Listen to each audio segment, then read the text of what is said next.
அனைவருக்கும் வணக்கம். வைகாசி விசாகத்துல முருகப்பெருமானை தரிசித்து விரதம் இருந்து மனசார பிரார்த்தனை பண்ணியிருப்பீங்க. ஆனா ஒரு விஷயத்த ஞாபகத்துல வச்சுக்கோங்க. கோயிலுக்கு போயிட்டு வந்ததோட முருகனோட அருள் முடிஞ்சு போல. உண்மையில அங்கிருந்து தான் உங்க வாழ்க்கையோட ஒரு புதிய அத்தியாயம் தொடங்குது. முதல்ல நம்பிக்கைய இழக்காதீங்க. பல பேரு கோயிலுக்கு போயிட்டு வந்துட்டு, நான் கேட்டது எப்ப நடக்கும்? அப்படின்னு யோசிச்சுட்டே இருப்பாங்க. ஒரு விதைய மண்ணுல விதைச்ச உடனே மரம் வராது. அதற்கு நேரம் தேவை. அதுபோல முருகன்ட்ட நீங்க வச்ச வேண்டுதலும் சரியான நேரத்துல பலிக்கும். இன்னைக்கு நீங்க செஞ்ச பிரார்த்தனை, நாளை உங்க வாழ்க்கையில ஒரு நல்ல வாய்ப்பா வரலாம். அடுத்த வாரம் ஒரு நல்ல செய்தியா வரலாம். அல்லது நீங்க எதிர்பார்க்காத ஒரு அதிசயமா கூட வரலாம். முருகன் தாமதப்படுத்தலாம். ஆனா ஒருபோதும் கைவிட மாட்டாரு. அடுத்ததா முருகன் எதிர்பார்க்கிறது என்ன தெரியுமா? முயற்சி தான். முருகன் நமக்கு அருள் தர்றாரு.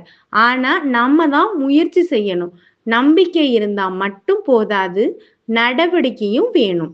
வேலை தேடுறவங்க முயற்சி செய்யணும். படிக்கிற மாணவர் படிக்கணும். குடும்பத்துல பிரச்சனை இருந்தா பொறுமையா இருக்கணும். முருகன் கதவை திறப்பாரு. ஆனா அந்த கதவுக்குள்ள நடந்து செல்ல வேண்டியது நாம தான். அடுத்ததா இன்னையிலேந்து ஒரு புதிய தொடக்கம்.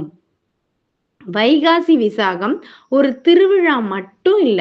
அது ஒரு புதிய ஆரம்பம். இன்னையிலேந்து குறை சொல்றத குறைப்போம். நம்பிக்கைய அதிகரிப்போம். பயத்தை விடுவோம். முயற்சிய தொடருவோம். ஒவ்வொரு நாளும் வேல்முருகா அப்படின்னு சொல்லி நாளை தொடங்குவோம். உங்க மனசுல நல்ல எண்ணங்கள் இருந்தா உங்க வாழ்க்கையிலையும் நல்ல மாற்றங்கள் வரும்.